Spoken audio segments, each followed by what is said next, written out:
Wearing a mask is essential before going out of the house or to crowded places to protect yourself from the coronavirus. You can make masks at home with any 100% cotton cloth. Before making the mask, soak the cotton cloth for 5 minutes in hot water, to which salt has been added, and dry it well. Always wash your hands before making or wearing a mask.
Cover your nose and mouth completely.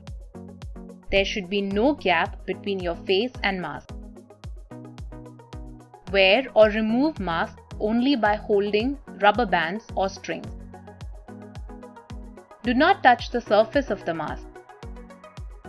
Use only one side of the mask to cover your nose and mouth.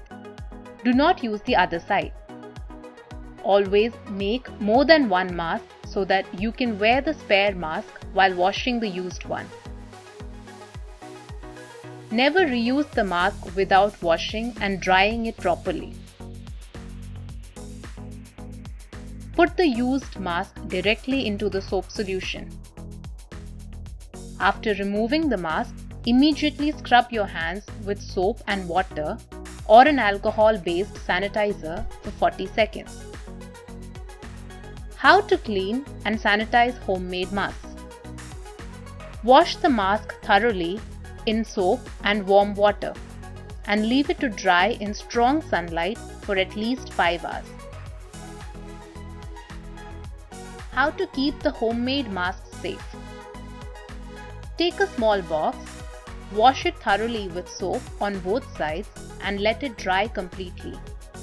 Place the clean mask in the box and seal it or close it tightly.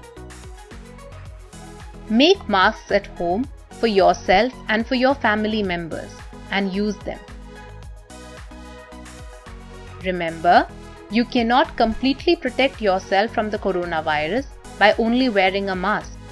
The most important protection from coronavirus is to wash your hands frequently with water and soap or with an alcohol-based sanitizer. Stay at home, stay safe.